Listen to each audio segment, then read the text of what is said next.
You're listening to Side Hustle Pro, the podcast that teaches you to build and grow your side hustle from passion project to profitable business. And I'm your host, Nicaila Matthews-Okome. So let's get started.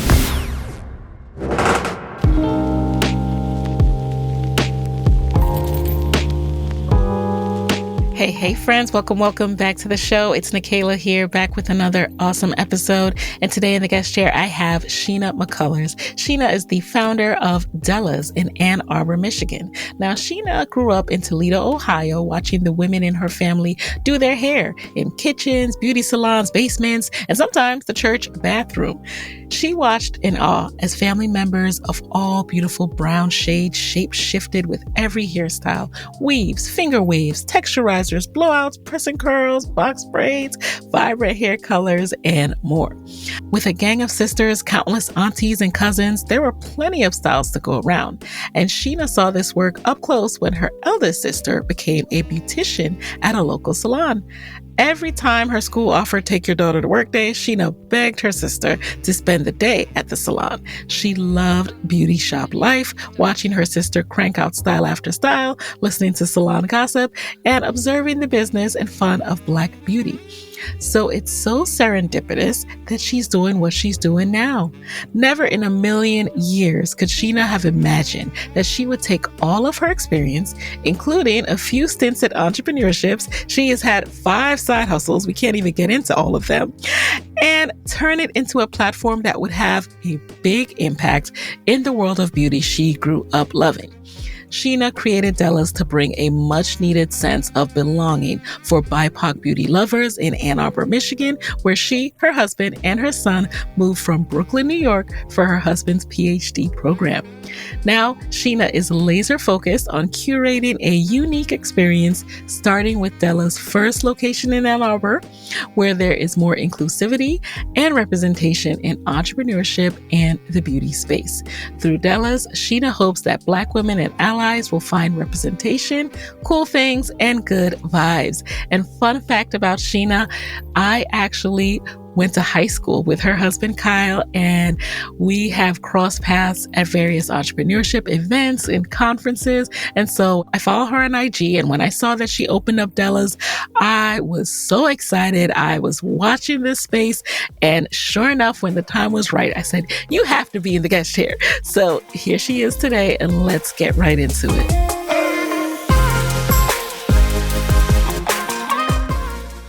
Welcome, Sheena, to the guest chair. Oh, I'm so happy to be here, Nicaila. I don't know if I told you this, but I've listened to Side Hustle Pro for years, on the train in Brooklyn, and it's helped me along my journey as I've had so many side hustles, and so it's so crazy to actually be having this conversation today. Thank you. So thank you for all of you. I'm very, very honored to have you here. I'm very honored that you've been listening all these years. You are a true side hustler, so I'm excited to get into your story. And yes, I was just so impressed when I saw that you'd opened a whole establishment in Ann Arbor. I was like, wait, what's going on, Sheena? Yeah. So we have to dive into this, because I think what you've done and how you've gone about exploring your interests and starting various businesses and side hustles throughout the years is really inspiring. So take us back a little bit.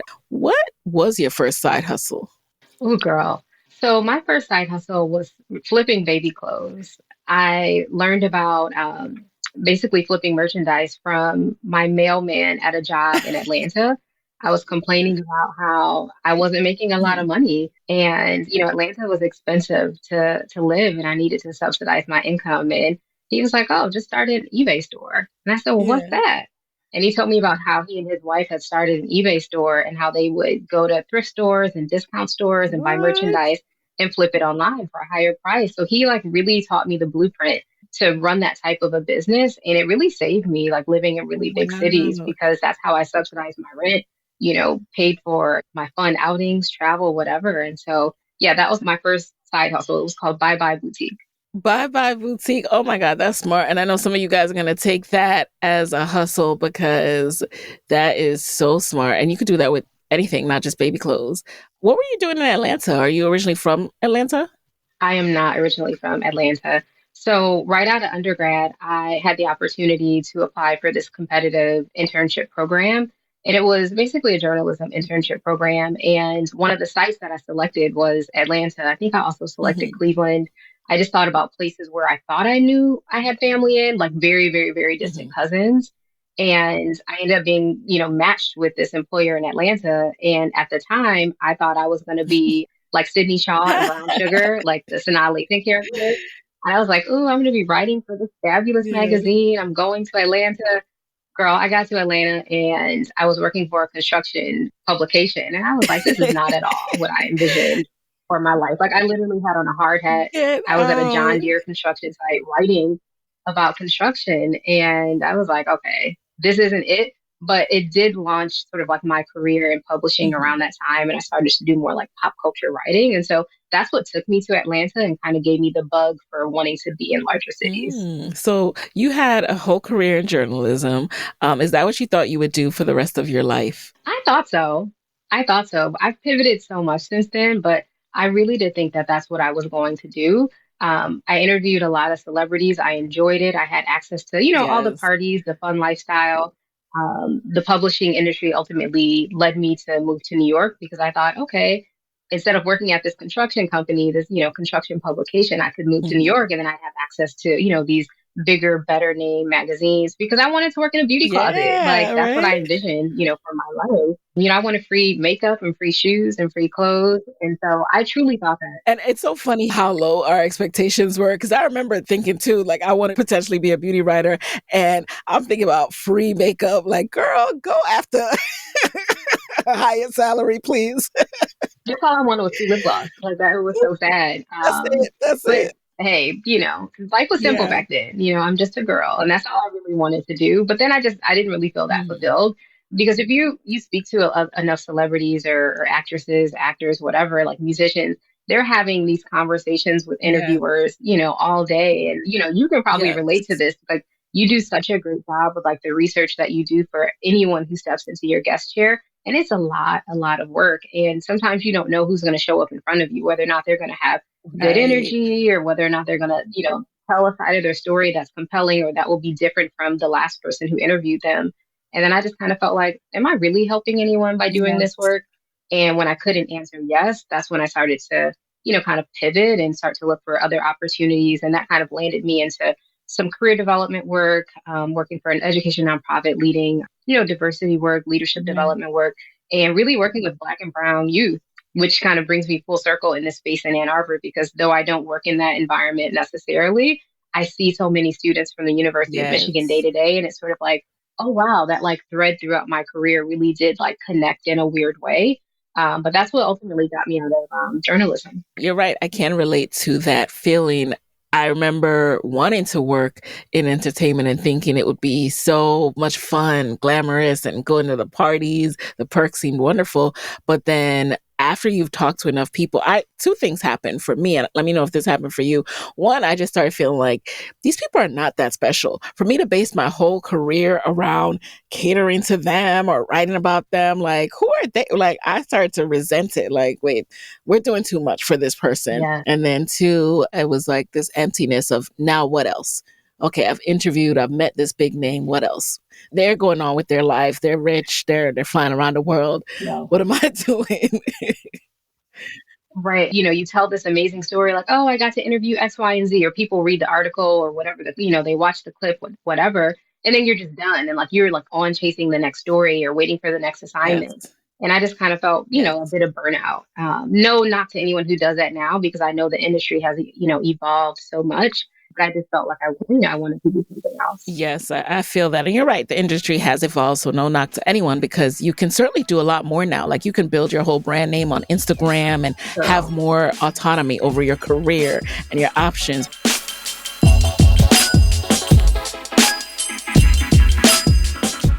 So now let's pivot, right? I know a lot happened between New York and Ann Arbor. Like I remember we met at a conference and at that point you had a jewelry business. So Wow. how did that come about, right? Yeah, we go way back. So tell us about the jewelry side hustle. Girl, I completely forgot about that. Y'all, this girl designed her own wedding bands. Okay. That's how I talented she is. I did. didn't forget. You forgot. I didn't forget. That's really sweet. Okay, so as you know, Yeah. I've gone through like so many pivots with side hustles. My first side hustle was Mhm. Bye Boutique, where I was flipping those baby clothes. The second two Yeah. side hustles were kind of like if you're familiar with Sophia Amoruso's story, where she used to flip vintage clothes, kind of like the Nasty Gal early Mm. story. I was doing Yes. that and made a ton of money, and that was great.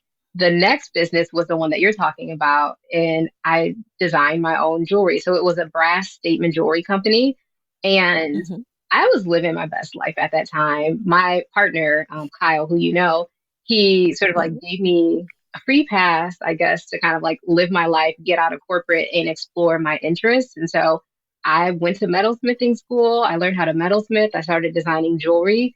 And I was doing all these pop up shops, selling jewelry on my website. And I felt really, really, really fulfilled. And that was the sort of Mhm. like turning point for me with a side hustle where I truly felt like I was building community and I was doing it for a different sense of purpose because before that, Yeah. I was truly just all about making money. It was like, I need to make money. Mhm. I need to buy this thing. I want to go out and party. I want to travel. And so it was all about that extra income. But once I started doing the jewelry and people told me how special it was, or, oh, my fiance, she needs a new chain. Can you tell us where you'll be next? And people started to follow me. And I kind of felt like, oh my gosh, I really enjoy this community aspect that I'm building with this jewelry brand. So you eventually moved on from it. Why is that? Girl, I had a baby. I love the baby so Relatable much. content. I Yes, mean, you yeah. know, you're a mom of two. I had a baby Mhm. and the small studio that I had in my home became a baby room, right? And like the things that Mm. I was doing with my hands, I was no longer, twisting and turning metal. Instead, I was like nurturing a small human. And that just took so much of like my time and my energy. And then I felt, this isn't how I want to spend my time. I just felt like there was something else Mhm. I wanted to do. And it was really all about spending those early moments with my child, getting through postpartum, which was Yes. insane for me. Yeah. I really, really struggled during that time. And so I put the business on pause, thinking that I would go back to it. And I just evolved and grew from it. Although, if I'm being honest, I think about it all the time. Like I'm wearing a ring from Right. the brand today, and I think about it all the time. And I think about restarting it because Mhm. I believe it could live really well in the store that I have now. But I feel like everything aligns when it's supposed to, and if it is meant to be, Yes. it'll be a way to kind of like weave back into my life. Yes, yes. I absolutely believe that as well. Everything aligns when it's meant to be. And what you said about having a baby is real. So tell us a little bit more about how that shifted your career goals. Yeah, it really. So when I had my baby, he was very young. We kind of went into the pandemic around that time too, and so not Mhm. only was I rethinking my identity, and just sort of Yeah. like mourning who I was before I had a child, I was also just thinking about my life in general and just mortality, right? Because it was the pandemic and Yeah. so much was happening, and we were based in New York when the pandemic happened, and I just kind of felt like, Mhm. what am I really doing? Like, how do I really want Yeah. to spend my time? And so much what was around like flexibility and like being with my son, spending that extra time. And so it just shifted how I wanted to connect with people because I felt if I'm going to do something, it needs to be worth my time to be away from my child. Yes. And so Yes. everything was more of like a weighted decision than it was before. Because, before having a kid, everything was just flipping. I'm like, you want me to pop up in, New Jersey on a whim, just like 5 hours notice? I'll pack up, all my jewelry stuff and I'll, hop in a car, hop on a train, whatever. And like I would pop up no problem. After I had a Mhm. kid, I was like, if you want to get me out of my house, it better be some real connection happening. You know what I mean? It's just like it just had to be more Right. meaningful for me. So it really just Y- like shifted how I made decisions.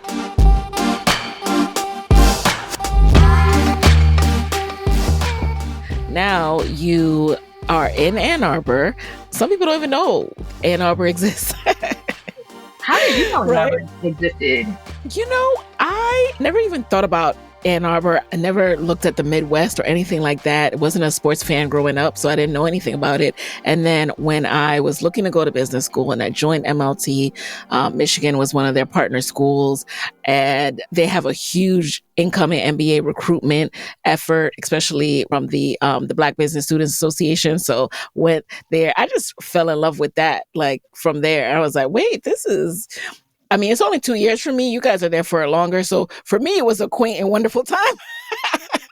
I don't know. I don't know how the extended stay is going. But so tell us, how did you get to Ann Arbor? I love that you called it an extended stay. Extended stay. Because it definitely does feel like that. So during the Yeah. pandemic, as I was rethinking, my life and what I wanted to do and how I wanted to spend my time, I was not at all Mhm. thinking about side hustles. To be honest, I was thinking about stability. I'm like, where's the check? Where's the bag? Like, where can I go and get some good healthcare, some good benefits, right? Like, make sure my family is taken care of. So, that shifted my perspective and my priorities. And Mhm. Kyle, my husband, he started to look at some PhD programs. And I was like, Mhm. okay, I can get down with that. That could take us to any city. And I truly felt like our time in New York was up at that moment. Like, I felt like we need a shift. Mhm. Like, the pandemic is Yeah. shaking some things up, and it would be nice to do something different. And so I saw the PhD program as a way for us to, explore something new with our son and just get out of New York for a little bit and experience a new environment. And so he applied to several schools. He got into a bunch. We were seriously considering Boston and Ann Arbor. So I had strong feelings about raising a Black son in Boston. And so ultimately, we did not end up choosing Boston. We Mhm. chose Ann Arbor.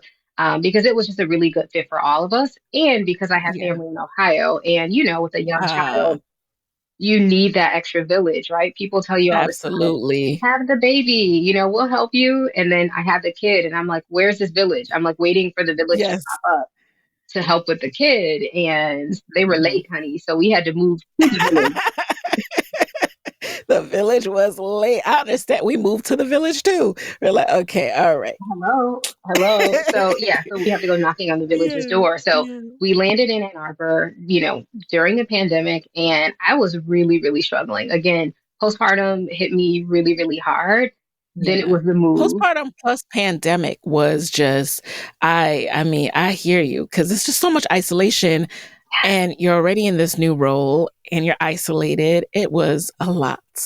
That's the key word. It was isolation. That's what it was, right? It's Mhm. like as I was like grieving again, this sort of like identity piece, like who am I now? Like I know I'm a mother, Right. but what about the old pieces of me? What do I like? What am I into? And then it's like, Yes. great, you think about that, but also you need to move to another city. Like think about that, but also keep yourself and your family safe, right? And so Mhm. my husband was going into the classroom every day with his mask. My son's going into his learning environment with his mask on every day. And I'm literally sitting at home in front of a laptop working remotely in isolation with all of my thoughts, building zero Wow. community in a city Yeah. that people say it's a college town and it's very diverse. And with that, they mean that it's, as you know, like internationally diverse. And so I was looking Yes. for, Yes. Black and brown people. Like I had just moved Mhm. from New York. We were in Brooklyn in Bed-Stuy. And so I'm like, where are my people? I've moved all the way here. Yes, yes, yes, I'm yes. not seeing anyone. And so I Right. struggled. I'm like, wait, I really, really needed to build community, or I didn't think I was like, I'm not gonna make it. Like Ann Arbor Mhm. is, I'm gonna die here, is what I was thinking. I'm like, this Just is it. just keeping it real. Yeah, and Just it's keeping it funny you say real. that because I also was in a bubble, right? And Kyle, maybe he can relate to that too, but when you're in the school setting, it's like, yes, there are fewer of us, but we're there. So I was in this bubble of my Black business school friends. So I didn't Mhm. feel the lack in Ann Arbor as much as like if you're home and you're isolated. Yes. And right. And so that's exactly what was happening, right? So he's going off Mhm. and, he has his cohort of friends, his Yeah, classmates, and he's built his own, like he has a built-in community, right? So even if it's just a yeah, small yeah. number of them, he's seeing them day Right. to day, right? I'm not Yep, making yep. any friends. I'm at home working remotely. And so I couldn't do play dates even with kids' parents at my son's school because, again, we were still not quite coming out of the pandemic yet when we moved here. Yes, yeah. And so after being here a year, I was like, okay, something's got to give. Like I've got to build community. I've Mhm. got to find a way to connect with more people who look like me. And during Mm. that time, I happened to be walking in the downtown area, the downtown Ann Arbor area. And Kyle would play this game and he would point to a commercial, like a vacant commercial real estate building. And he'd say, "Ooh, what would you put there?" And we've done it for years. And Yes. he pointed to a building and I don't remember what I even said would go there, but then I thought about it and I said, you know what it actually should be? It should be a beauty supply store. Like there's no beauty supply store around here. Like I was traveling back to New York and getting my beauty supply products from Fulton Street and then I would come back to Ann Arbor. I would sometimes go to Ipsy, but I didn't really love that environment and how I felt shopping Yeah. there. And so I, pivoted to Amazon and I would buy products there. And I felt like I shouldn't have to do that. Like I grew up being able to go to a beauty supply store, very quickly. Right. And I wanted that experience in Ann Arbor. And I was just hoping that other people did too.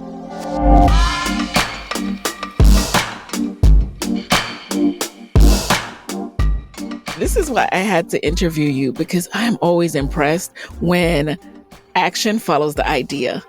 Do you Mm. know how hard it is to have what can seem like a pie in the sky idea and then to bring it to fruition? Like, I hope you're really proud of yourself. That is no small feat. I have so many ideas all day, every day, like to Mhm. make a physical store. That is incredible. So walk us through how it started to come into fruition, like reserving the location, however you did it. So the craziest part about opening up the beauty supply store, which is called Della's, the craziest part is we signed a lease first, right? So from Mm-hmm. that moment when we were walking downtown and I said to Kyle, I will put a beauty supply store here. You know Kyle and Yeah. you know how his mind works. So if let's say that was at noon, right? By the time Mm-hmm. we got home, I made dinner. Maybe it was 7 o'clock. In my inbox, Yeah. there were a list of commercial spaces in Ann Arbor.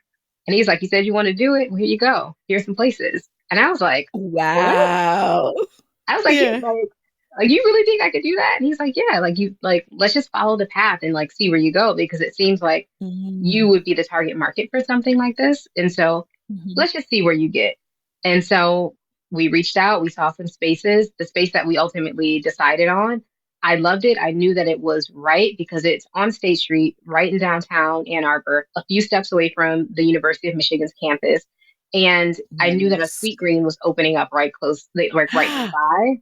And I thought, oh, this is great Perfect. because there will be a lot of foot traffic here. And the space is on the second floor. And I thought, okay, it's a bit of like a honeycomb hideout, but I know that this is like a very high traffic area and I might be able to Mm-hmm. make it work. So I signed the lease first.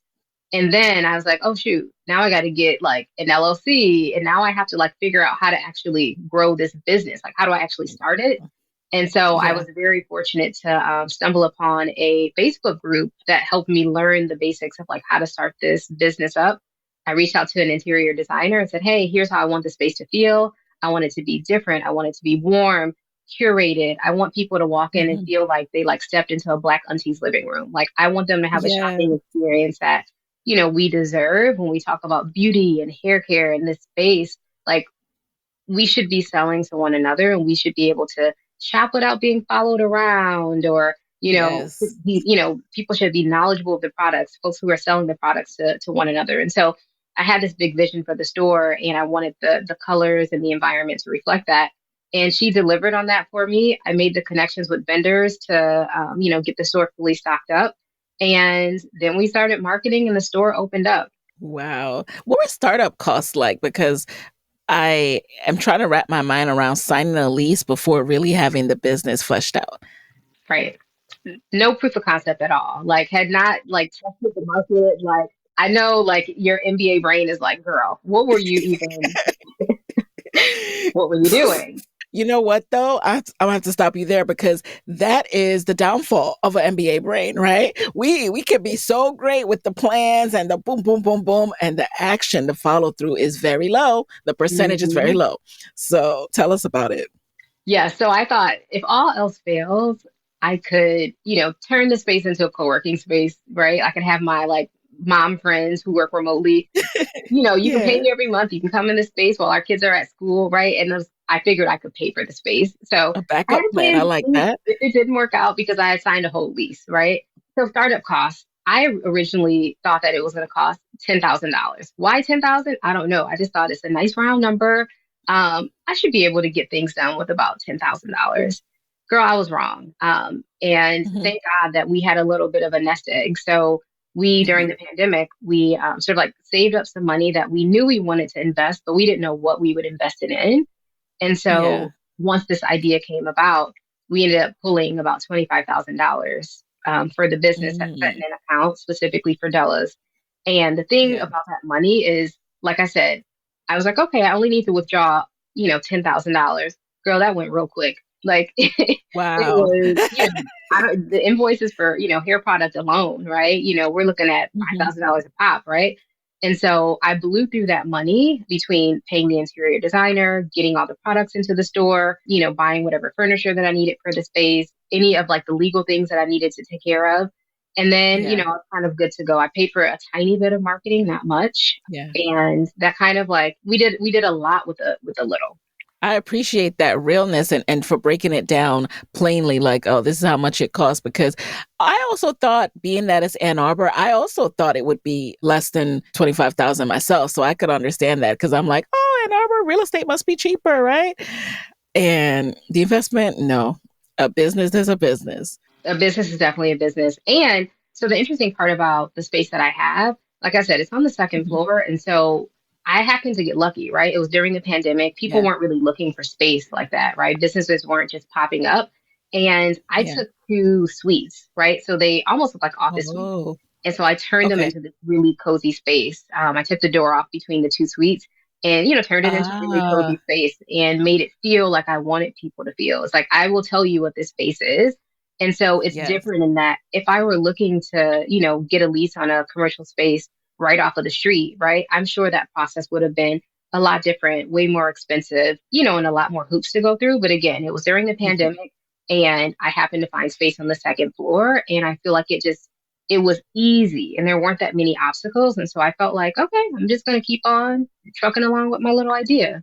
Love it. And that's why you have to be able to visualize too when you look at a space and visualize what you can create there. So kudos to Hmm. you for being able to do that, not just thinking, oh, someone needs to look through the window and see braid packs on the wall to know that's where the beauty supply store is. No, you can educate people. You can tell the space what it's going to be. Yeah. And if you have ever lived somewhere where you are the minority, there are not a lot of us. If we find out that there is a good beauty supply store, oh, we're going to go. Okay, Yeah. word will spread. So has that been your experience? Absolutely.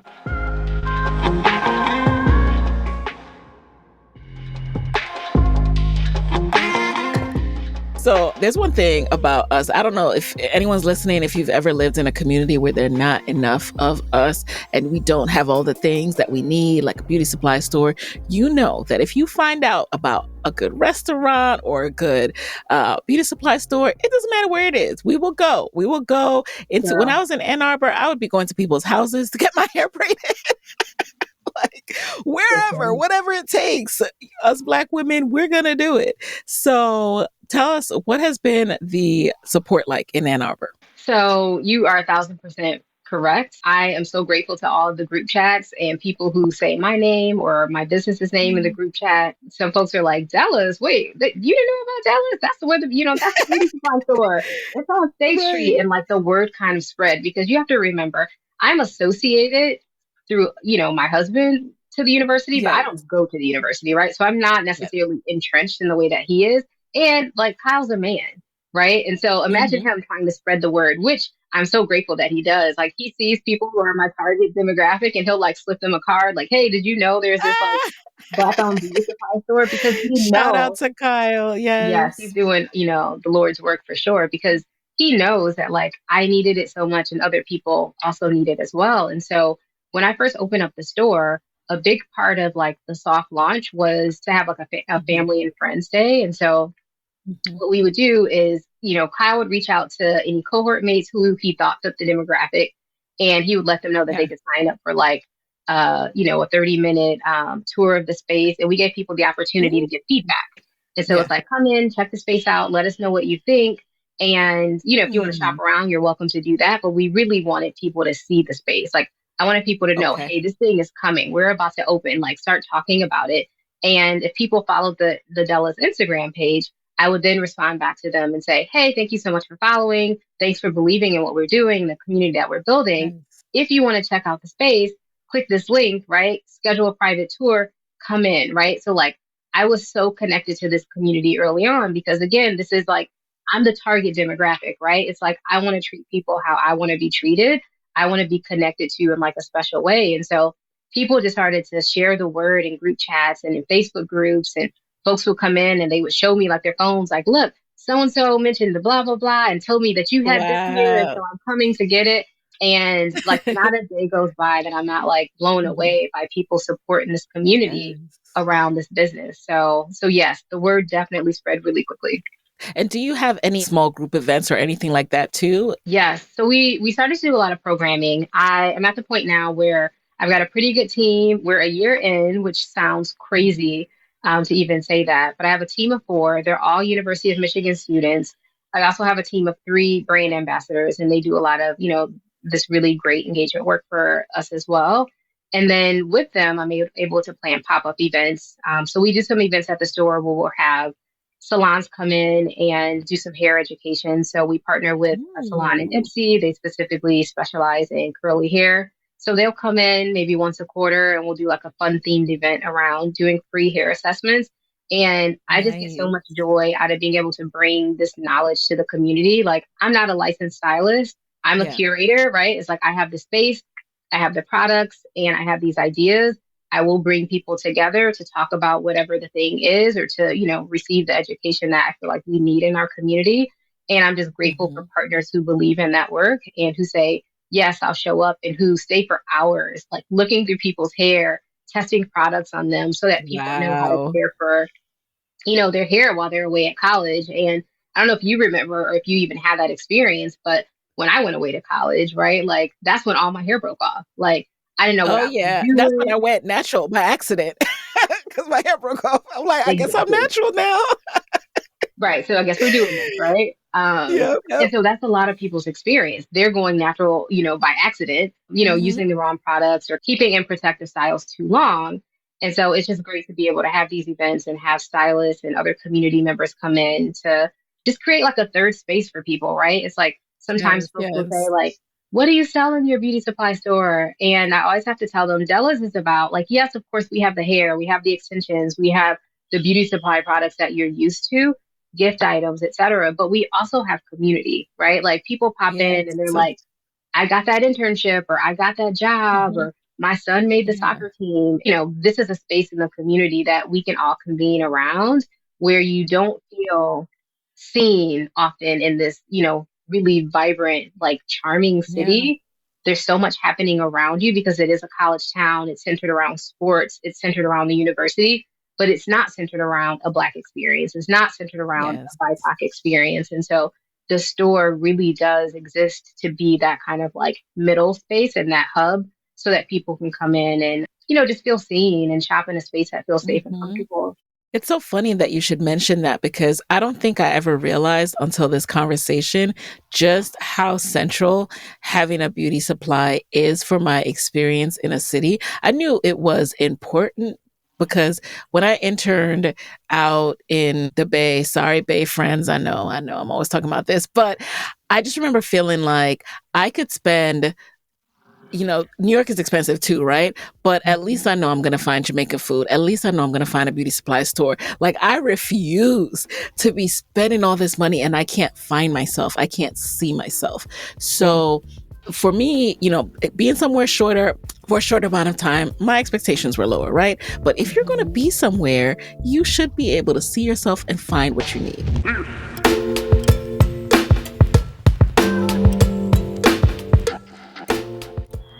Absolutely. Absolutely. And like, think about how many spaces we've been in where you've looked Yeah. around for the signals, like in businesses to signal whether or not you belong or like that they're marketing to Yes. you. And in the Yes. city, I didn't see that. Right. And I thought, what a shame. Like, coming directly from Brooklyn, like I was used to being able to go to my special spaces where I felt like, you Yeah. appreciate me, you're marketing to me, like Yeah. you value me, you value my dollar, like you actually Right. care about me Right. as a human, right? Yeah. And I didn't experience that here when I first got here. And I thought, what a shame. Like people here are missing out. Like they don't know what they could experience. And so part of Hmm. opening up Della's was really to show people, hey, we can have cool stuff here too. Like, we can Yeah. still hear our experience here too. Right. And again, I didn't know if people would catch on to it or if people would enjoy it or like it or even see things the way that I saw it. So it really was a big risk. But I feel grateful that people responded really well to the idea and have supported the store for over a year. Yeah, I can't believe it's I think of it like I can't believe it's only been a year, like it feels like it's been around longer. So it's a happy anniversary. Thank you. Now, what has it been like hiring and staffing and keeping the store staffed? That's been a journey. So in the very beginning, I staffed the store solely by myself. And I just felt like this is my baby. This is my store. I want to know every nook, every cranny, every like product that's coming in. And Yeah. I did it to the point where I was like really close to burning out because I don't know if I mentioned this at all earlier, but I still work a full-time job, right? Which Okay. is wild.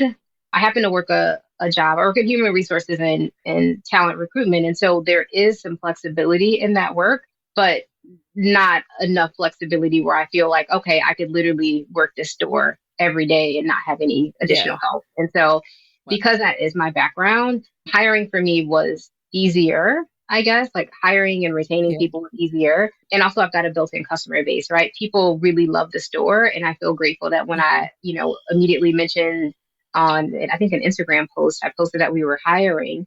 And I was just like flooded with applications and like Nice. emails and Nice. people popping into the store. And I'm like, oh my gosh, y'all really y'all rock with this store. Like you actually care Yeah. about the work that we're doing and you want to be associated with it. You want to work here. And so I was able to quickly do one crucial hire, which I thought, this Mhm. is great. To be honest, I knew I needed more than one person, but I thought I can't afford it. So let me just like get my one person and see how I could do. And then that one person Mhm. turned to two, and that turned to three, and then that turned to four. And like present day, a year from opening, like I'm able to not work any shifts in the store at this moment. And Nice. that Nice. feels How great did you because know the right size, the right amount of people? Like how did you know when you needed 3 versus 4?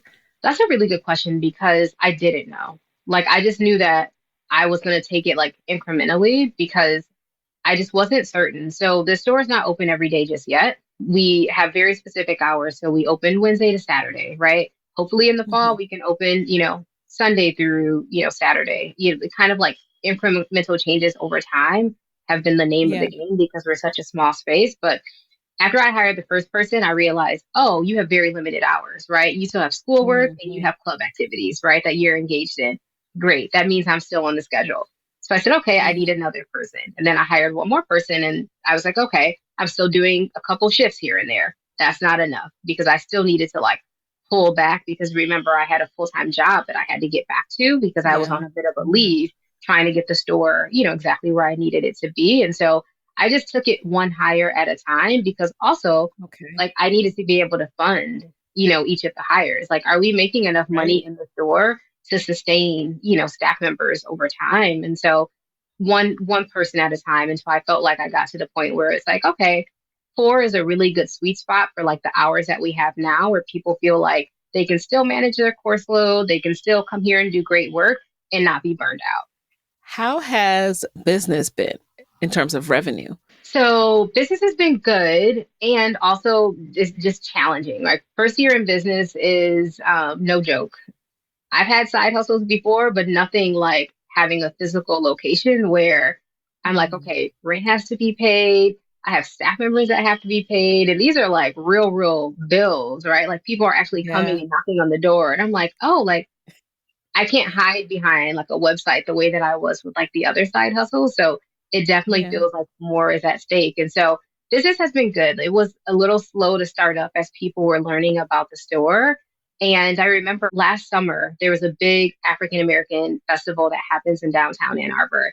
And so I got a booth there and I thought, oh, this would be a really great way, right, to spread the word beyond the like University of Michigan community, right? Because the goal is to Yes. have people throughout Ann Arbor and Ypsilanti to come to the store. And also, if people are visiting Detroit, I want you to come to Ann Arbor because we've got this really special thing here And I know so many Yes. people like to center their travel experiences around Black-owned businesses. And so, in order to get the word out, I knew I had to be more visible in the community. So, Hmm. last year, I popped up at this festival.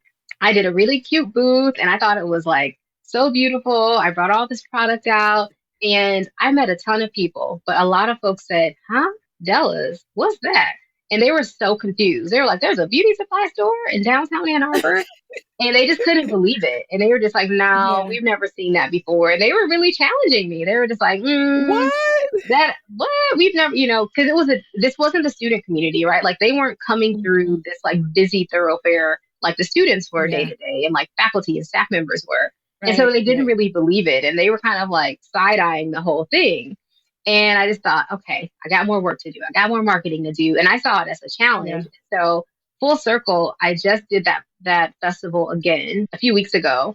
And it was like night and day. Like people would walk by and say, oh my God, Dallas, this is amazing. Like I was at the Ah, store the other day, or I just learned about it, or oh my God, they were talking about this in the Facebook group the other day. And yes. so in just a short amount of time, people knew, I say short amount of time, but it, had been a year's worth of work Yeah. that it took to get the word out about the business. And that felt really good because I'm like, okay, like, That is amazing. I right? love that. What kind of things were you doing with the marketing, to go beyond just word of mouth?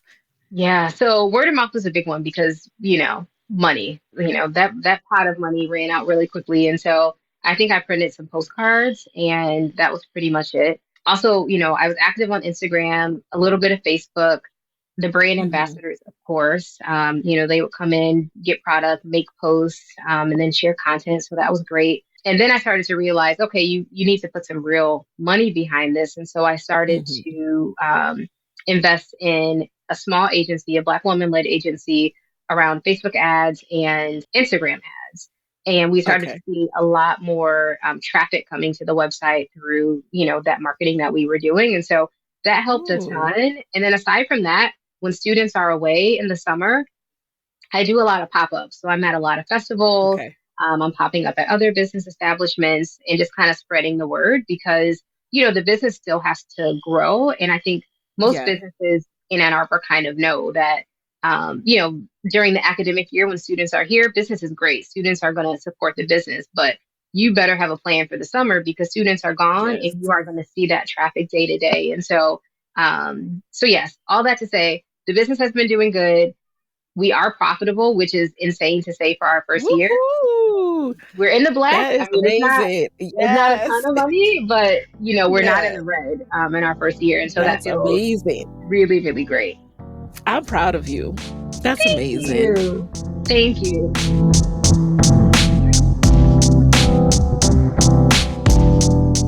I wish this was there when I was there. I would have been there all the time. When I tell you, we would have had events there. we, And we that's would have had yes, sponsorship. Yeah. that's exactly what happens. Like we're very closely connected to like the DEI office over at the University of Mhm. Michigan, Oh, great. the Black Student Union, Black at UMich Yeah. group chat. Like we do as many events here as we can hold. And also keep Hmm. in mind, like this is a very small space. And so Yes. we are like overflowing into the hallways, like when we have events. But some people Wow. say, oh my gosh, I've not seen this many Black and brown people since I've like moved here.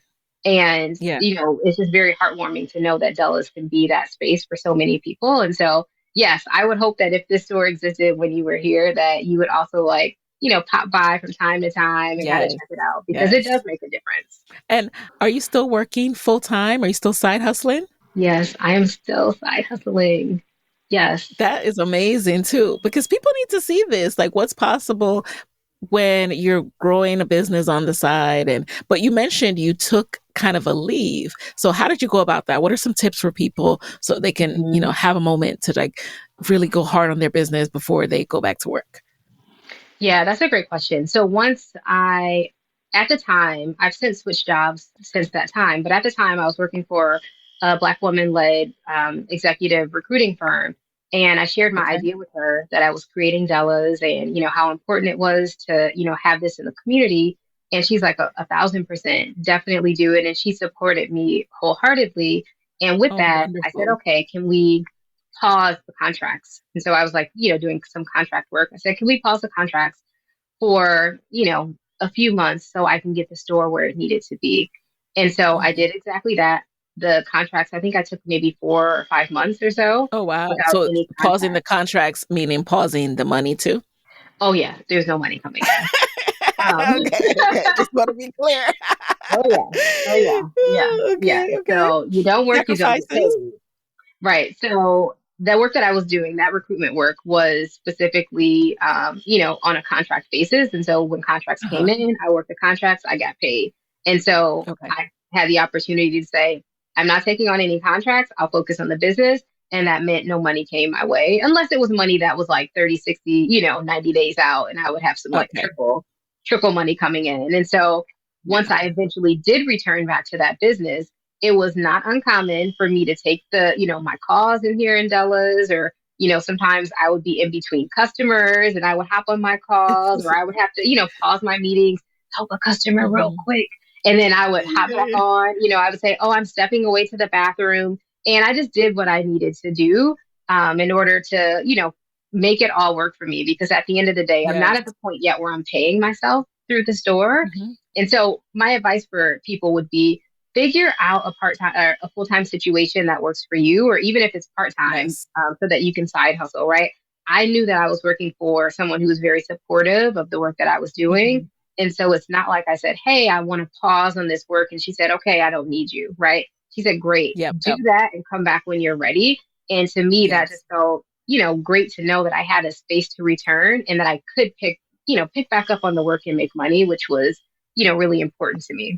Yes, I love that, and that's a piece of advice I always like to emphasize too, like, find a job where you can side hustle. So if you're working right now and you can't side hustle, you will need to switch jobs to something Yeah. less time intensive that may come with a pay cut, yes, but if it's really important to you, like, find a way to make it work, see what you can scale back so that you can do both, 'cause you just cannot work a job that you have no energy or no time to do your side hustle and expect to side hustle. 1,000%, 1,000%. So now, as you're moving forward, what's your vision? Especially with your multi passions, how do you see it all coming together? So it's a multi-pronged approach, right? Like the Yeah. first thing is we have to get down to the ground floor. Like the vision is for the store to be bigger and to serve more people than we currently serve. Like there's such a big Mhm. need here in this community. And like I said, we are like bursting at the seams. Like I'm putting Yeah. Yeah. inventory like on top of inventory.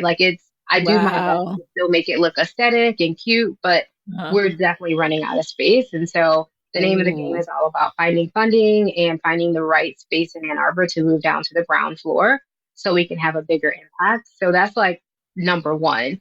Number two is turning Della's into more of like this cultural hub, right? Like people, Hmm. like I said, we're selling community. Like people come here and they support Della's because they care about us, they care about the work that we're doing and how closely connected we are in the community. And so it's not lost on me that sometimes people walk past the Target on State Street and then they come to Yeah. me first and say, do you have the blah, blah, blah? And I might say, oh, Wow. we don't have that yet. Or we just sold out. They're like, okay, I'm just checking here first. And then they'll go back down to the I love it. I and love it just it. goes to show me like the loyalty that we've been able to build Hmm. here. And with that loyalty and like the trust that I'm given from the community, I want to be able to make this a bigger hub. Like I want a space where people can Yes. come all the time and hang and like feel like they have a place where they belong, because I know I Yeah. needed that so much when I moved here. And that's going to continue, right? Because the demographic of the city likely will not change. And people are Yeah. coming here for very short periods of time, even if it's just 2 years or 4 years. It's still a good amount of time where you need a space. And we want to be Mhm. that space where people can, just find home. And it doesn't have to be BIPOC folks. It's like allies. Like if you've got textured hair or if you just need a space, we're here. So excited to be able to continue Yes. that work.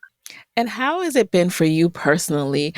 We started our conversation touching on just how hard it was to become a mom, then go right into the pandemic. So postpartum plus isolation. And how has starting Della's helped with you forging new relationships and friendships in your new town? That's a really great question because I was lost. Like very much Yeah. like, am I depressed because I don't have any friends? Like I'm like really Yeah. struggling here. Yeah. And it has helped tremendously. It's sort of like build it and they will come, or at least that's what I hoped would Mhm. happen. And that's exactly what ended up happening for me. Like I built this space and a lot of my close friends have come through the Della space and they're like, okay, girl, or they've read a piece of press that I've gotten through the store and they'll pop their Yeah. head in and they're like, we saw you put that bat signal out there. Like, we know you looking for people. Like, we see you trying to connect, right? And like, they've become, Yeah. really good friends of mine. And part of it too has helped me to feel more confident, like branching out into the community. So I recently joined the Jack and Jill chapter here. I'm involved in like the local NAACP chapter. And so having a Nice. business in the community just makes me want to Mhm. be so much more involved in the community and to connect with more people because like we're all doing this together in a way. And Yeah. so it's at the point where I'm like, okay, like I've got way too many friends now. It's like an embarrassment of riches. But I just feel so Right. loved being here and like so happy. And that's a huge Yay. difference from when I first moved here. I was just sort of like, I don't have Yay. any friends. I don't have anyone to connect with. Yeah. And now I'm like, oh, I can call a multitude of people and, Yes. Yes. I will be good. So that feels really Yeah. fantastic.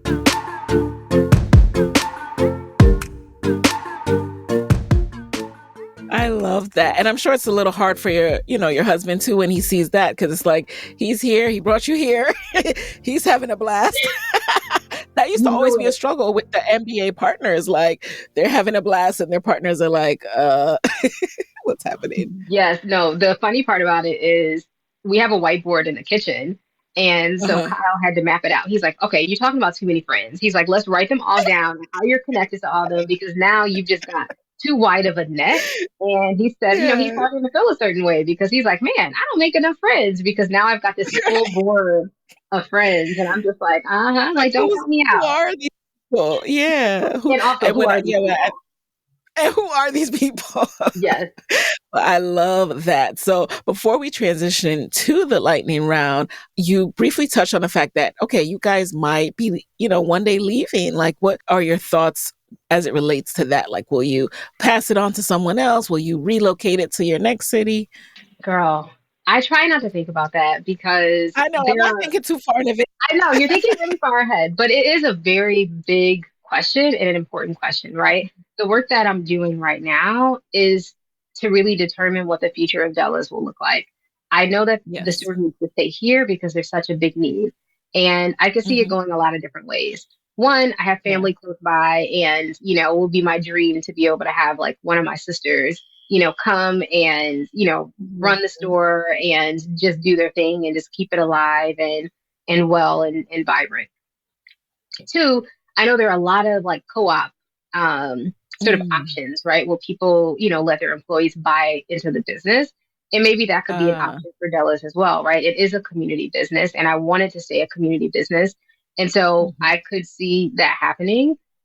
Depending on which city we head to next, I could also see Yeah. Della's going with us, right? Not as like Uh, the flagship is leaving, but like, no, the flagship mhm. stays here. And then we also open another location somewhere else.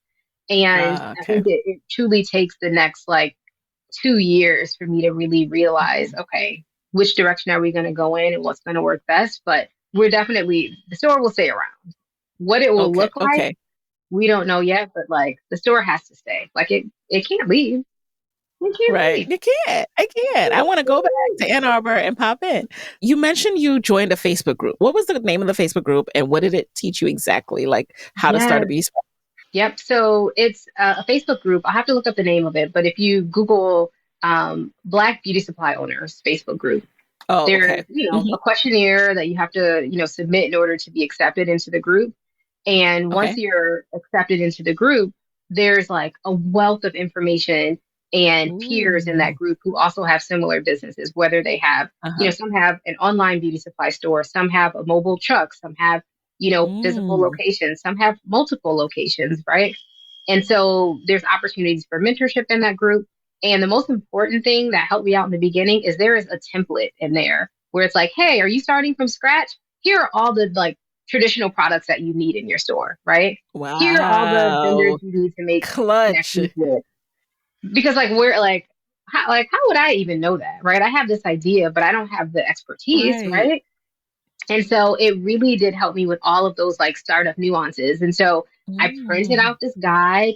I, called the vendors. I made these connections, and I was literally like with my pen and paper with this list of products that I needed to carry in the store, like grabbing things off the shelf. Like, okay, I need one of those. Okay, I need 10 of those, or whatever like the number was, because there's a bit of a formula, Wow. right? It's like, okay, in this type Yes. of area, people typically buy these things, and it's like you get your Mhm. baseline, and then from there, the advice is okay, now you pay attention to buying patterns and customer behaviors, and then you update your inventory from that point. But they definitely like gave me the blueprint, and I'm just so grateful for that. And I still Mm. pop into that group day to day because I'm like, oh, so and so stop selling the X, Y, and Z, or where do I get this Ah, new boho hair that everybody loves, right? And people right, are like, right. they're so quick. They're like, oh, this vendor has it. And there's like no negativity in the group. And there's not a Yes. mentality where people feel like if I tell you, then I won't have, right? It's like everyone wants everyone to be successful. And it's just a great mentoring group. That is beautiful. I didn't even know that existed either. So you have just put me Hmm. on game. I know some people are going to be listening to this and starting a beauty supply store after this because who knew? I love that. That is amazing. That like Hmm. group cooperative economics kind of thing, realizing that like we can all help each other. And I know there's a lot of assumption that there are things that are being gate kept out there, but you'll be Yes. surprised. Do a Google search. Like there are people who share tips on starting a vending machine business, starting, like you said, a beauty supply business. You'd be surprised. So thank you for reminding us about that, but also letting us know Hmm. about this whole world that we didn't know about. All right, so now we're jumping into the lightning round. We could clearly talk a lot longer, but we're going to jump right in. So you know the deal. You just answer the first thing that comes to mind. Are you ready? Let's go. All right. Number one, what is a resource that has helped you in your business? I know we just talked about one, but another resource that has helped you in your business that you can share with the Side Hustle Pro audience. Obviously, the Facebook group that I just mentioned, but also, I don't think when we talk about resources, I don't think we talk enough about groups, right? I feel like there's so many Mm, businesses that are thriving off of community right now. And I truly yes, do not know where my business would be without the group chats, the Facebook groups, like these smaller communities, like these pockets of like yes, BIPOC moms, whatever mom group in your area, whatever, student group that's closely connected to the work that you're doing. Lean into yes, those groups because that's advertising and marketing that you can't pay for, right? Like people will yes, organically talk about the work that you're doing, and it's free marketing, but also marketing from people who trust one another. And so yes. that just really invaluable. So as people are thinking about marketing strategies, definitely consider leaning into those groups or finding a way to get people to start talking about it in those groups, because it's invaluable. Oh, yes. And number two, who is a non celebrity Black woman entrepreneur who you admire and would want to trade places with for a day and why? Ooh, so I mentioned before, I'm really into businesses that are centered around community right now. And I Hmm. know folks sell products, et cetera, services, but there's a woman I follow. Her name is the Sabatini, or I think it's Saba, and she Ooh, has a business called the In Demand VA. And she okay. does such a beautiful job with curating a community, building a circle of trust. Though she's offering a Mm. course that people are paying for it and they're buying into a Yeah. community, there's just so much trust and love in that group. And it's just something Yes. that I feel like it's hard to learn. Like either you have it and you can build this community and you can nurture it, or you just don't. And so yeah, I'd love to Mm. trade places with her just to learn a little bit more about how she goes about like nurturing her community and keeping people Wow. connected and invested. Number three, what is a non negotiable part of your day these days? Mm, it really is family time. Like I'm doing so much. Like I'm working a full-time job. I have the business. I'm a wife. I got a kid. I have family close by. I'm involved in a lot of community organizations, and so I often feel like I'm spread a little too thin. And so Hmm. whenever I can, I'm just sort of like getting my hugs in, my cuddles in, and like Hmm. being with like Kyle and my son Kenzo, because I just feel like there's just a lot happening in the world, and I just am like, just give me my hugs, give me my cuddles, like center me. You know what I mean? Like I need that Yes. right That grounding. now. Hmm. Yeah. Number 4, what is a personal trait that has really contributed to your success? I'm open to feedback. I'm always listening, like whether it's through customers.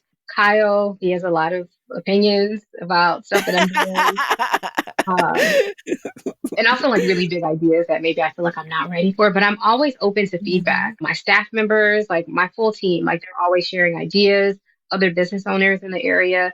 I'm always looking for feedback. And I take it, I Yes. receive it. And sometimes I sit on it a little too long, but I'm just so grateful Mhm. that people ever care about the work that I'm doing, that they want it to be better. And so I'm always open to feedback. Love it. And then finally, what is your parting advice, Sheena, for fellow Black women entrepreneurs who want to be their own boss, but don't want to lose a steady paycheck?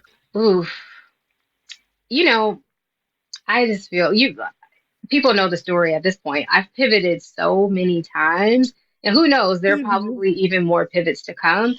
And I just always feel like you're one like headshot and bio away from a pivot. You know what I mean? Just like try it out. Mm. If it doesn't work, like Yeah. do something else, right? Like you're going to learn something along the way and it's going to be valuable in another environment. And so I know it's cliche that people come on here and they're always like, just do it, just try it out. But it really is like, test it out and start Uh, small. Like I am literally on the yeah. second floor of a building with like 600 square feet. And I am like building this really vibrant community around beauty, connection, hair products, right? It's like, it's a space for people that I've never thought would have thrived. And so you're just a pivot away. Just give it a shot.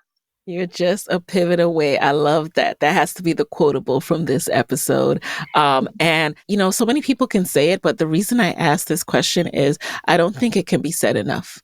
I think you hear it, and if you aren't ready to receive it yet, it goes out of your spirit. You never know when the moment is that someone hears it for the 300th time that it will finally sink Mhm. in and hit.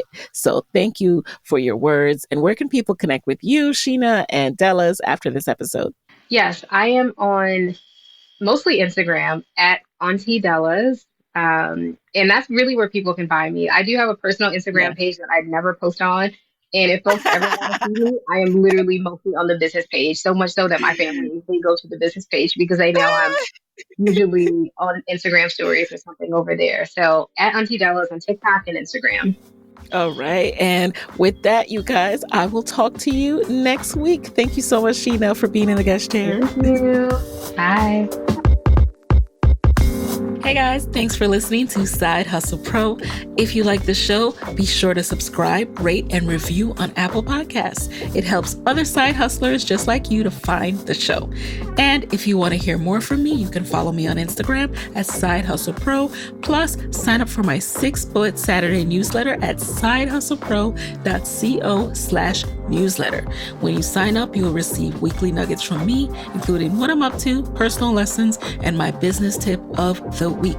Again, that's sidehustlepro.co/newsletter to sign up. Talk to you soon.